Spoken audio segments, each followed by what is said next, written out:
Muchas personas se preguntan ¿cuándo será el fin del mundo? Especialmente cuando suceden grandes catástrofes naturales y guerras sin sentido.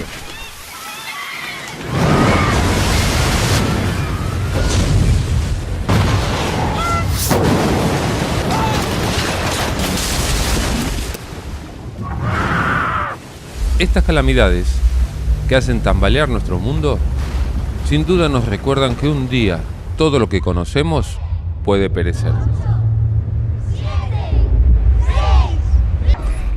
Pero por otro lado, hace mucho tiempo que las personas temen y hablan de un final. Pero aún estamos aquí.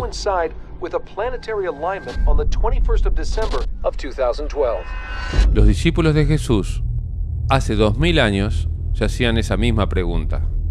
Jesús salió del templo y mientras iba caminando, sus discípulos se le acercaron a él para hacerle notar las construcciones del mismo. Pero él les dijo: ¿ven todo esto? Les aseguro que no quedará aquí piedra sobre piedra. Todo será destruido. Cuando llegó al monte de los olivos, Jesús se sentó y sus discípulos le preguntaron en privado: ¿cuándo sucederá esto? ¿Y cuál será la señal de tu venida y del fin del mundo?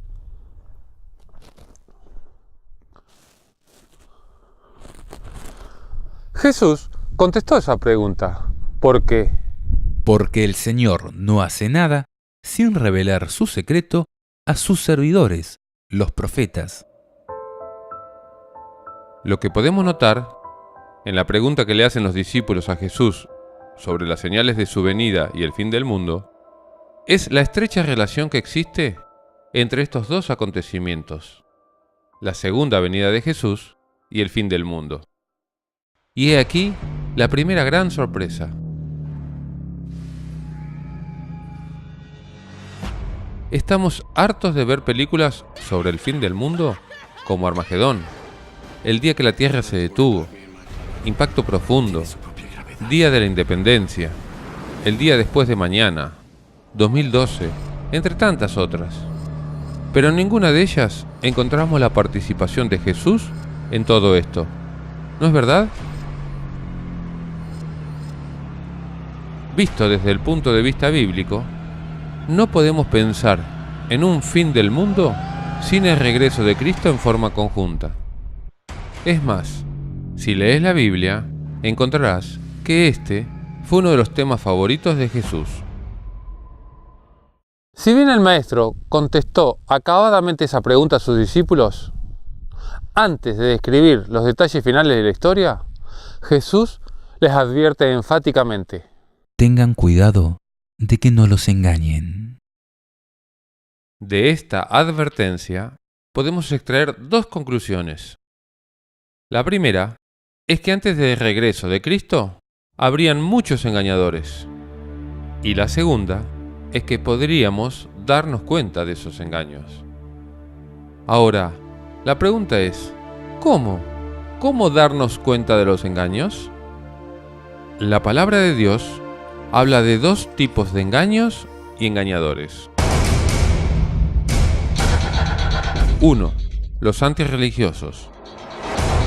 Encontramos la tecnología para hacer una tierra más fuerte y más segura.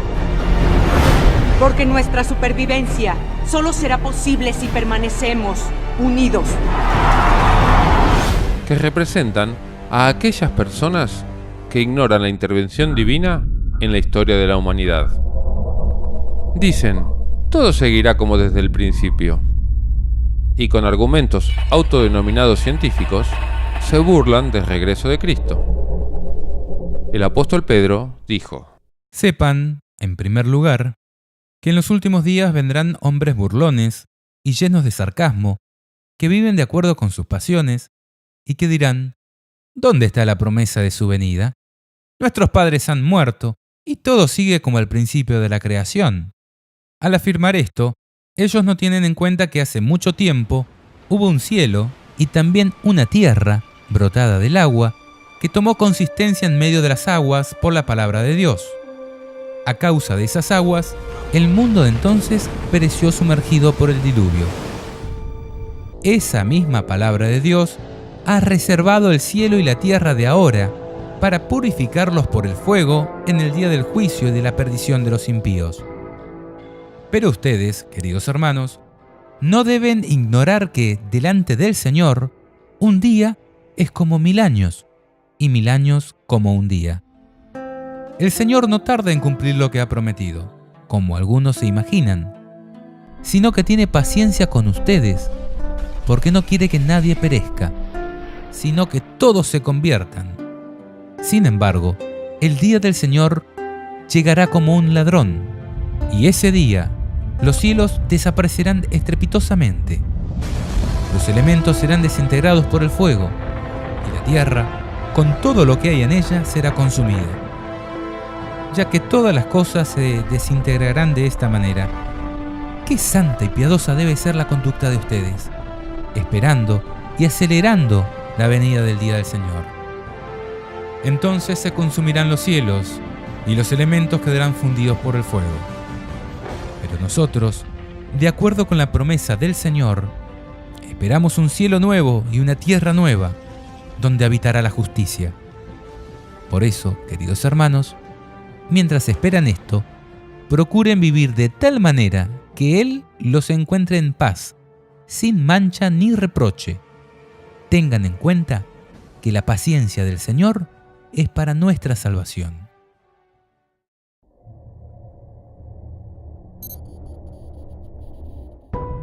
Pero también habría engaños y engañadores religiosos. En mi boca Y estos son los está el peores. poder de la vida y de la muerte.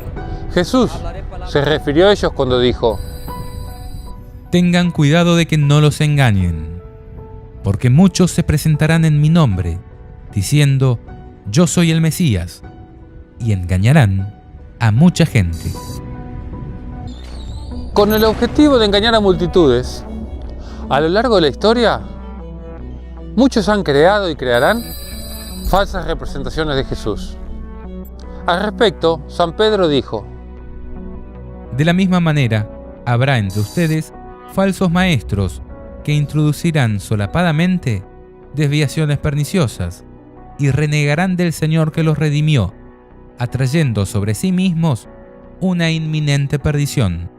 Muchos imitarán su desenfreno, y por causa de ellos, el camino de la verdad será objeto de blasfemias.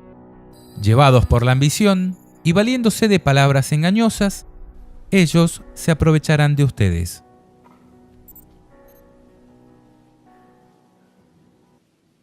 Estos falsos cristos o anticristos desean engañarnos porque sirven al enemigo de Dios.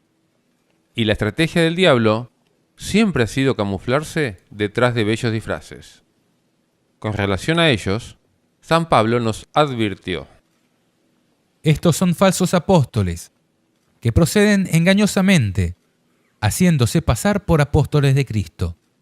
Su táctica no debe sorprendernos, porque el mismo Satanás se disfraza como ángel de luz.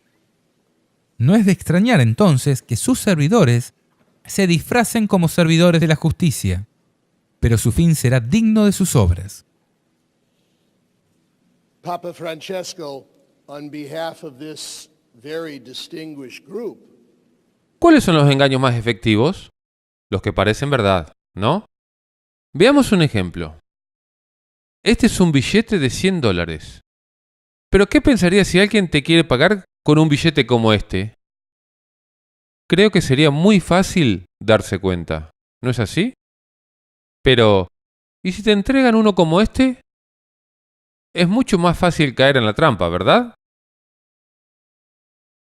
Los falsificadores no son ni tontos, ni buenos, ni bien intencionados.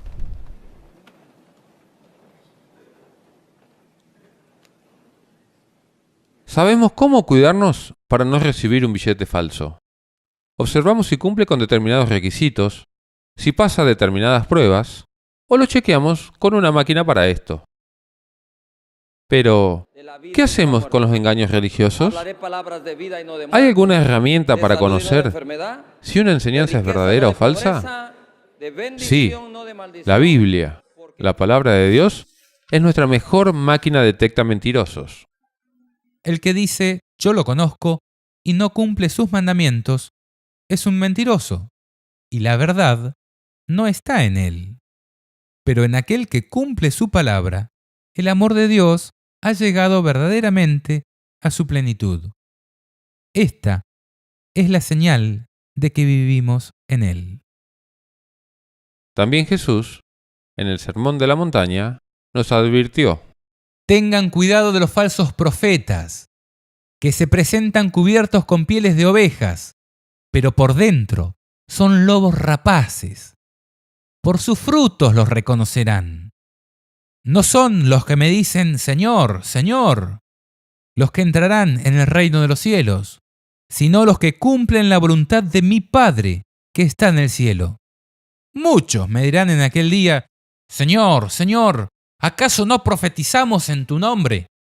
¿No expulsamos a los demonios e hicimos muchos milagros en tu nombre? Entonces yo les manifestaré: jamás los conocí. Apártense de mí, ustedes, los que hacen el mal. En este mundo hay demasiados falsos maestros. Gente que habla en nombre de Dios, pero no hace su voluntad. Hay que tener mucho cuidado de ellos. Por lo general, estos engañadores no quieren que este mundo de injusticias acabe, sino que pretenden apoderarse de él para gobernarlo.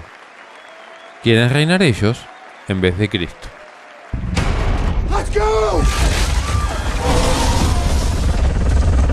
Otros nos hacen creer que lo mejor que puede pasar es que todo quede como está, y que si se produjera el fin del mundo, el común de los mortales no tendríamos ninguna esperanza. Pero esto no es así. Según el Apocalipsis, el fin del mundo es el fin de lo malo, de lo cruel, de lo triste. Es el fin de la injusticia, del sufrimiento y de la muerte.